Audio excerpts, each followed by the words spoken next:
episode of Three True Values. We are in our off-season series. We are rolling through here in the top 10 coach rankings. We have done the ACC. We have done the Big 12. Now we move on to the SEC. Of course, the best conference in college basketball last season, hands down.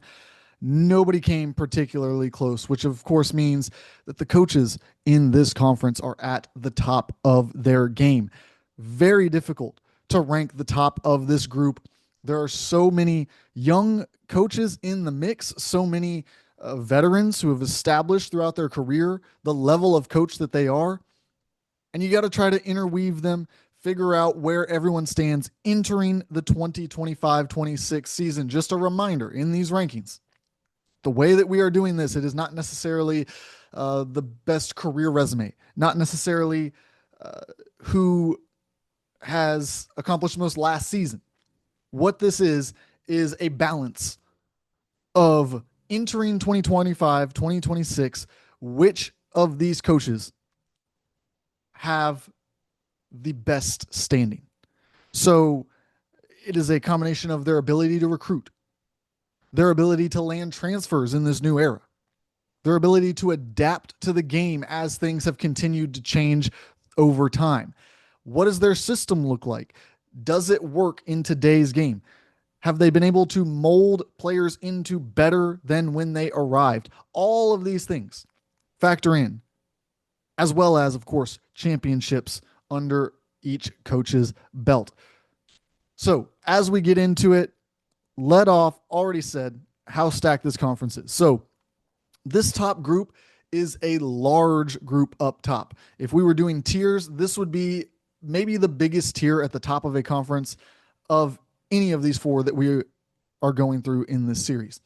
But at number one, I don't think that we can put anyone else here coming off of the season that he had. Todd Golden is ranked number one for me at Florida. He already had proved himself as one of the top young up-and-coming coaches, lands at Florida, starts to build that program back up. They immediately are in NCAA tournament contention. They immediately are in the mix for big-time transfers. They get into the international market and hit big on some of those acquisitions. They then go and get some underrated guys. They build them up. They play better, raise their stock into NBA players down the line. So from all the boxes, Todd Golden has checked each and every one of them and now has the national championship under his belt and returns not the backcourt, but the front court of that team. So there is a lot to like if you are a Florida fan about the trajectory of what he has been able to accomplish as a basketball coach throughout his career, but particularly at Florida in just a short amount of time. So they continue to ride high. I think they're going to be in the mix once again this season. They again hit the transfer portal. They got some guys who fit what they want to do. They were able to land a lot of backcourt talent to complement what they bring back. I also think that I touched on there a little bit, but I want to kind of focus in on now. One of the things that I think has separated Todd Golden to this point is his usage of the international market early. He lands Alex Condon. He's got a number of other players who he has brought in, whether they are backup guards in the front court. He has utilized quickly the international market for these players who can come in and provide a service. And now you're seeing that trend tick up and up and up across college basketball. More and more international players are making their way to the United States to play in the college ranks before hoping to jump up to the NBA or head back overseas for their professional career. And I give him a lot of credit for jumping on that early. It's something that I talked to him about a couple of years ago at SEC Media Days. There is a lot of value to be unlocked there. He was one of the first to jump on it, and that gave him a big advantage as he built this program back up. And then, of course, the analytics. He is all in on these analytics. Obviously, it's not everything in college basketball, but scouting departments that have emphasized these intangible metrics that you can unlock when you do deep dives, not stuff that the average fan even cares about. But that's how you find an Elijah Martin and plug him next to a Walter Clayton. That's how you end up with Thomas Houck playing a big role for you next to Alex Condon. That's how you end up with Ruben Chinyelu serving a very key role on this team. You don't just look at the raw stats. You don't just look at the box scores. You piece these players together using advanced analytical data to maximize your play style, to maximize their fit together. And I think he has done that at a very high level and appears that he will be able to continue doing that for a long time. As we move to number 2, again, we're still in this top tier of coaches, and I've got Nate Oates at Alabama, another guy who understands all of the analytic formulas. I mean, he's a former math teacher. He comes in and he brings something that is really fascinating, this balance between analytic information and the value of the three-point shot, the value of getting to the rim. There is no real mid-range shot at Alabama unless they have a player who transcends that lack of efficiency. When there was a player on his roster who was efficient there, who could get to that spot and knock it down at a high rate, he has no problem allowing that. But what he does not want is role players at the end of shot clocks putting up a shot from that area. So it's all about getting the ball to the second side of the court. You swing it one way, swing it back the other. You do that quick enough, and you can really create open shots. Not just about jacking up threes, which some people tend to associate. It's not live by the three, die by the three. Option number 1 in this system is to get to the rim.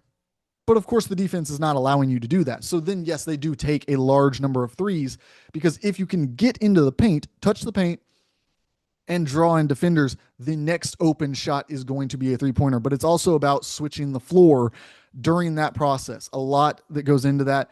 And what he combines with those analytics is this blue-collar basketball that Alabama fans will talk about a lot. It's this idea that the analytics can unlock a lot of things, but playing hard can unlock a lot more. And so if you can get players to play efficiently and on the edge,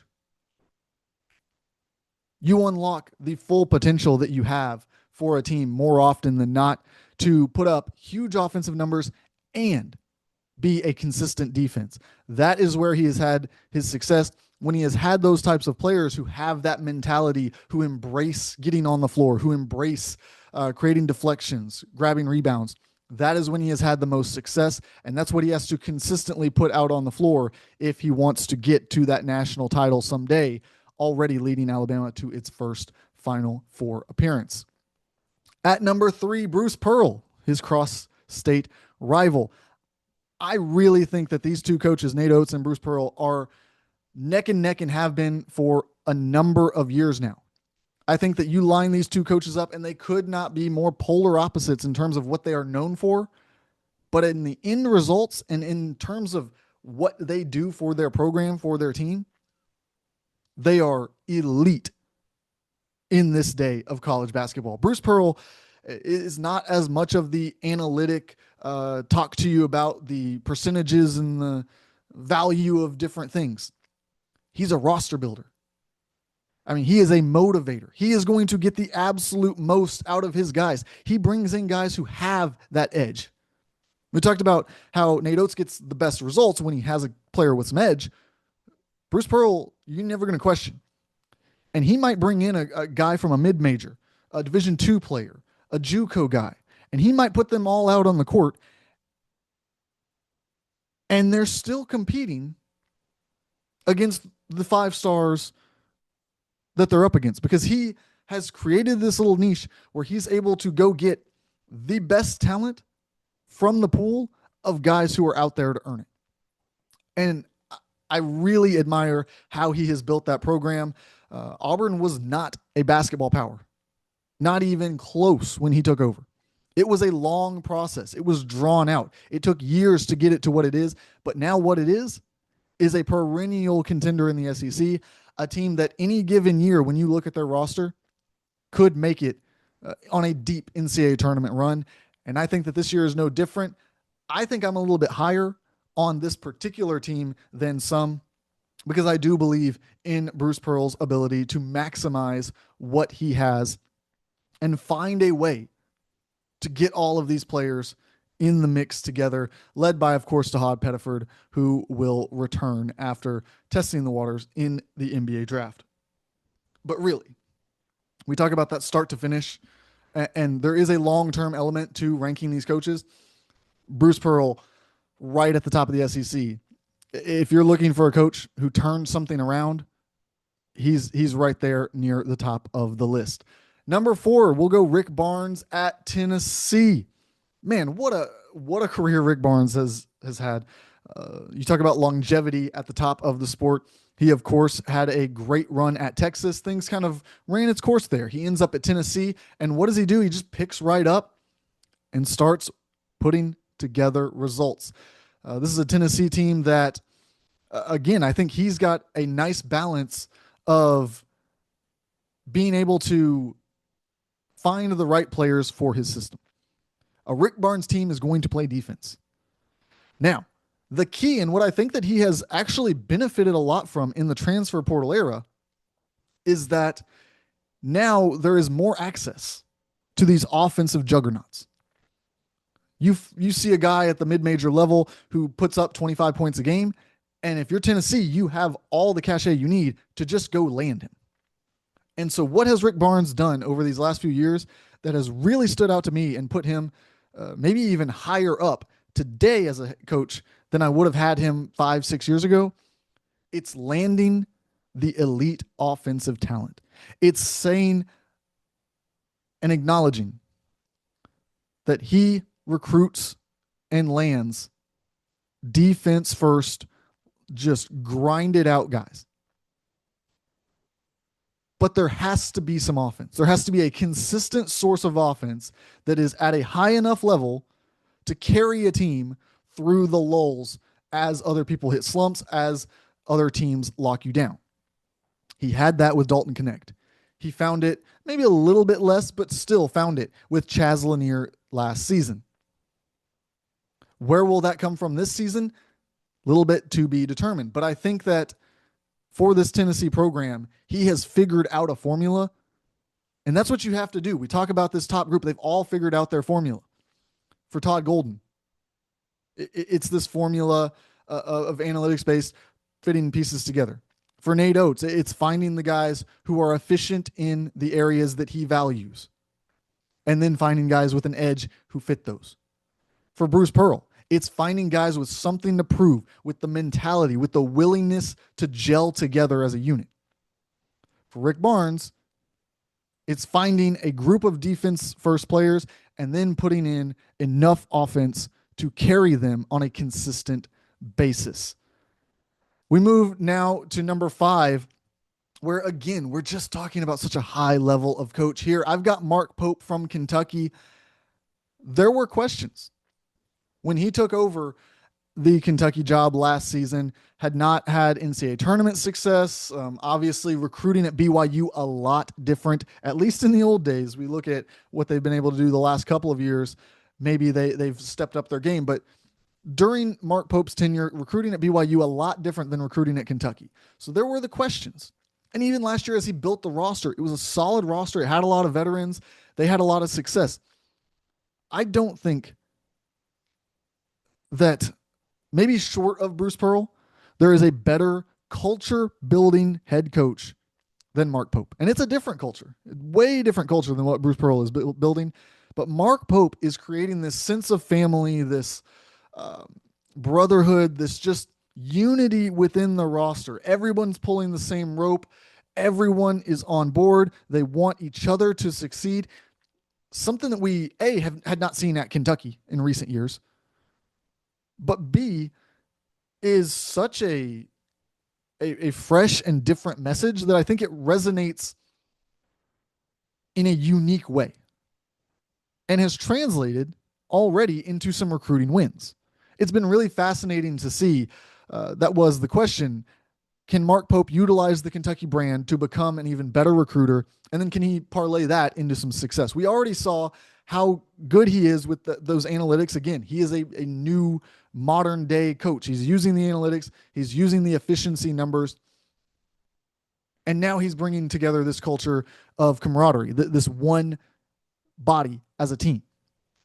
I think it's been really fascinating. I think that he will continue to move up this list. He will continue to make a name for himself. He has all the resources he needs. He has all of the energy to continue building that Kentucky program into a very new image, but a very refreshing image that I think will stand out as recruits continue to look at the program. At number 6, we have John Calipari at Arkansas. You look at career accomplishments, he's right up there with the top in this category. Of course, his long tenure at Kentucky, before that Memphis and UMass. This is a guy who has won everywhere he has been. And even at Arkansas, with a lot of questions, does he still have his fastball? Can he still coach the way that he wants to? Can he still recruit the way that he wants to in the modern game? There were ups and downs for sure in his first season, but in the end, they made an NCAA tournament run.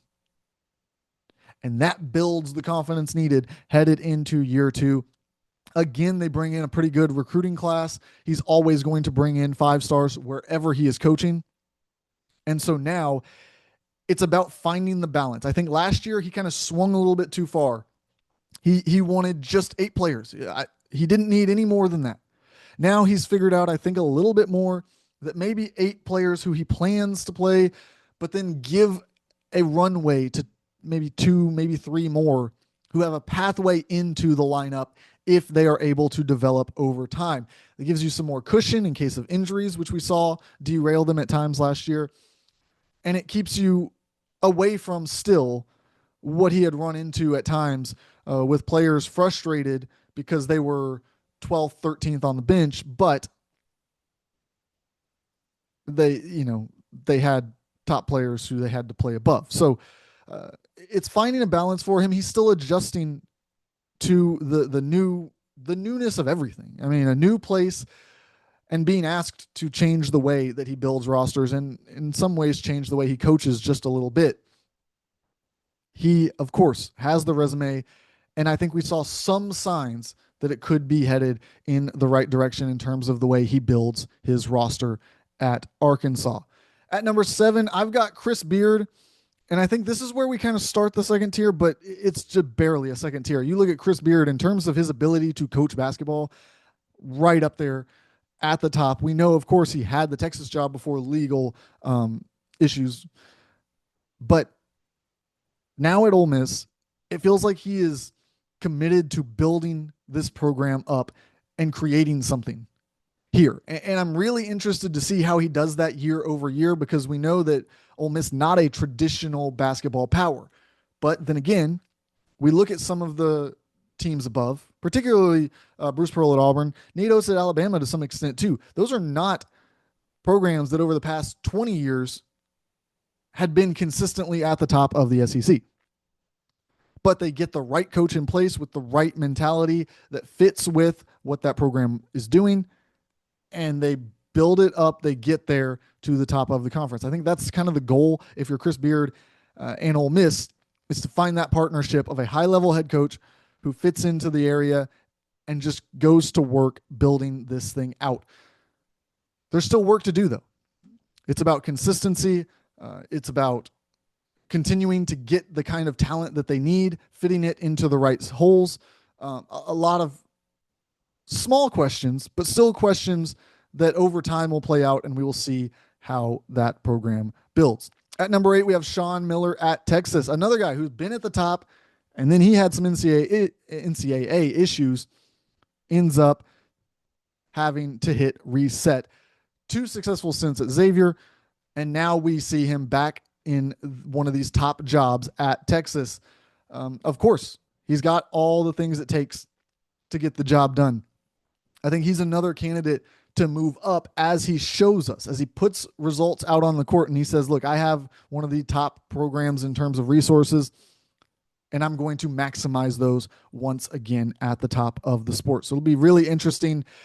He fits into a similar category as Will Wade, too, who we talked about in the ACC breakdown, where I think he gets a little bit of a bad rap of how the Arizona tenure ended. But you've got to remember that him and his program were under FBI investigation. There was no stepping over any kind of line. And so when you're not able to do the same things that your competitors are doing, yes, you're going to see a little bit of a slip backwards in that scenario.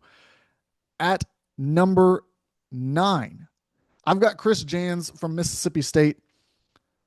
I think that this guy is one of the most underrated coaches in college basketball. He just puts together results. He continues, no matter where he's coaching, no matter what the roster looks like, no matter what level of competition, he seems to be in the NCAA tournament mix. You just can't keep him out. And I think he is another one of these guys who just kind of takes what he has and he gets the absolute most out of it. And I think that is something that is extremely valuable at a job like a Mississippi State. The ability to kind of fit into maybe an underdog role at times and maximize what you have in your roster. At number 10, and this is where, man, it is close. There are so many coaches who could have taken this 10th spot. I just leaned Dennis Gates, partially because I just want to talk a little bit about Dennis Gates, one of the most interesting, unique coaches in this conference. And so I wanted to spend just a little bit of time acknowledging that. This is a guy, when we talk about culture builders, we talk about analytics, you could fit him into those categories as well. But this is a coach who has a very unique way of doing things. It's all about his core values. It's all about the character of the program. Like, that is what he is preaching. That is what is at the forefront of what they do there. And then from there, they have a lot of archetypes of players that they're looking for. But we have seen ups and downs. I think that there's a ways to go before it stabilizes at Missouri year over year. Not everyone is the right fit for this program. That's for sure. But when he finds the players who fit what he wants to do, it seems to go extremely well. And so that's something that over time, figuring out which players and learning the ways to identify who should come in, who should not, I think that there is some real potential for Dennis Gates in that Missouri program to get things going. We talk about the teams and the coaches that are outside of the top 10. So in this case, that's Mike White, that's Matt McMahon, that's Porter Moser, Lamont Paris, Bucky McMillan at Texas A&M, and Mark Byington at Vanderbilt. Now, just off of reading that list, you're probably thinking, how are these coaches outside of the top 10? Some of them have a very good case. I will go ahead and tell you, like, we're not going to rank all the way to the bottom. I've made it clear I do not rank all the way to the bottom for a number of reasons, but chief among them that these are, particularly in this conference, none of these are bad coaches. Like, they're all at the top of their profession, the very pinnacle of what they're doing. Somebody has to lose some of the games, though. And somebody has to lose the recruiting battles. And a lot of times it comes down to resources more than it does the coach himself. So I'm not going to be in the business of trying to trash a coach or put him at the bottom of a rankings or say he's the worst. There's just no benefit to that. There's no point in trying to do something along those lines. But I will go ahead and tell you that maybe 10A and 10B on this list was Bucky McMillan, which I hesitated to add into the top 10 because of the lack of high major track record. Of course, he comes from Samford, takes the Texas A&M job.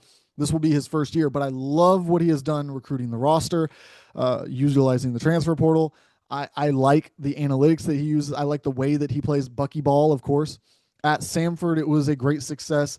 They had some NCAA tournament appearances and some success playing in those NCAA tournament games against some top-level competition. Really like what he's going to be able to do there. And then Mark Byington. I mean, how can you deny what he did in year one at Vanderbilt? I thought it was extremely impressive. I think it at least deserves a shout out here, even if he does not quite crack the top 10 this time around. But as always, all these guys, even in the the bottom here, all of them are just one season away. Look at Dennis Gates. Last year he would not have been in the top 10. Was not. But just look at how close the margins are. You have a good year. You put together a good recruiting class, land some transfers, and this time next year, you're going to be in the top 10. That's how thin these margins are, particularly at the top of the conference. So that wraps up our SEC top 10 coaches entering 2025-26 season. We will be back 2 weeks from today with the final edition of this series. We are going to go through the Big Ten. We're going to break down the top 10 coaches across that conference. Make sure you don't miss it right here on 3 True Values. I'm your host, James Fletcher. Thanks for tuning in.